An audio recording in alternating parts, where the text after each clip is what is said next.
This presentation will review the outcome measures. The same template that was used in the concept proposal phase will be used for the grant proposal phase. Since you have already completed a version of the outcome measures section for your concept proposal and should be familiar with how to complete it, we will do a quick review of the main requirements of the outcome measures and discuss completing the outcome measures form for the grant proposal phase. This is an example of what the outcome measures template looks like. Please select all the outcome measures, indicators, and sub-indicators you believe are relevant to your application. Note that only one indicator and, if applicable, sub-indicator are required. Before making any revisions to the outcome measures, we strongly encourage all applicants to review the administrative and technical feedback provided. This should provide a guide to the areas that could be improved with some revision. If you did not receive feedback specific to the outcome measures, this is a good opportunity to review the outcome measures or measures selected and ensure that they are still appropriate and realistic for the project. New outcome measures and/or indicators and sub-indicators may be selected in the grant proposal phase. However, CDFA cannot anticipate how substantial changes will be reviewed by the Technical Review Committee. There are a few key points to keep in mind in the revision process. All outcome measures, indicators, and/or sub-indicators selected must be achieved within the grant duration. Recipients are required to report on all outcome indicators and sub-indicators identified. Please do not overstate outcome measures or select outcome measures and indicators that cannot be reasonably achieved within the grant duration to improve the likelihood of funding. This is important to keep in mind because failure to successfully achieve outcome measures can adversely affect an applicant's ability to receive funding in the future. Keep in mind that all projects must select at least one outcome measures and associated indicators and/or sub-indicators. All numerical estimates provided should be reasonable. The number of outcome measures and indicators selected is not a factor in the scoring criteria, and the context provided should be appropriate, necessary, and responsive to the intent purpose of the form.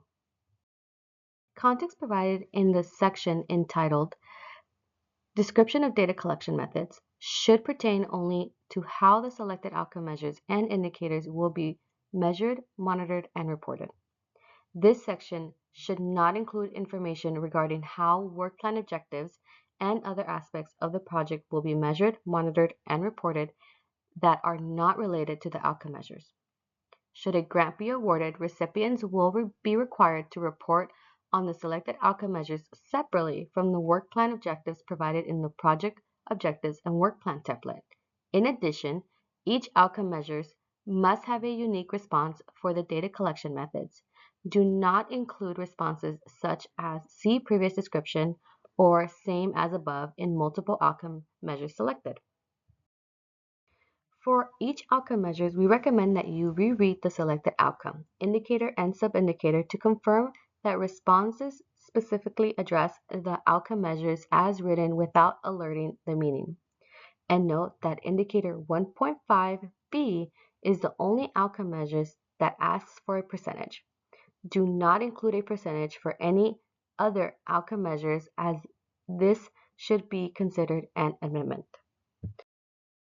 Indicator 1.5 is mandatory for all proposals submitted under the Grown in California funding category or for marketing and promotion projects that focus their efforts to sell, advertise, promote, market, and generate publicity, attract new customers, or raise customer awareness for specialty crops or a specialty crop venue, regardless of the funding category under which the proposal is submitted. At least one of the sub-indicators A, B, or C must be selected. In addition to the outcome measures indicator 1.5, the specific sub-indicator selected must be expressed as either a dollar value, percentage change, or combination of value and average price as a result of marketing and/or promotion activities. It is necessary to measure actual sale figures resulting from marketing efforts against an established baseline to evidence an increase in sales.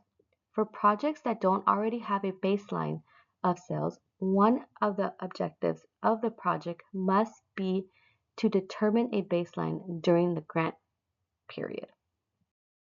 Indicators that intend to measure the adoption of a recommended practice does not mean the intention to adopt, but should rather reflect the number that will actually be adopted. This also applies to the number of innovations adopted. The intention to adopt a practice or innovation is not sufficient to be counted. The bean farmer is an individual or entity that has not operated a farm or ranch for more than 10 years and substantially practices in the operation. And a socially disadvantaged farmer is a farmer who is a member of a socially disadvantaged group. A socially disadvantaged group is a group whose members have been subject to discrimination in the basis of race, color, national origin, age, disability, and where applicable, sex, maternal status, familiar status, parental status, religion, sexual origin, genetic information, political beliefs, reprisal, or because all or a part of an individual's income is derived from any public assistance program. And this concludes the outcome measures presentation.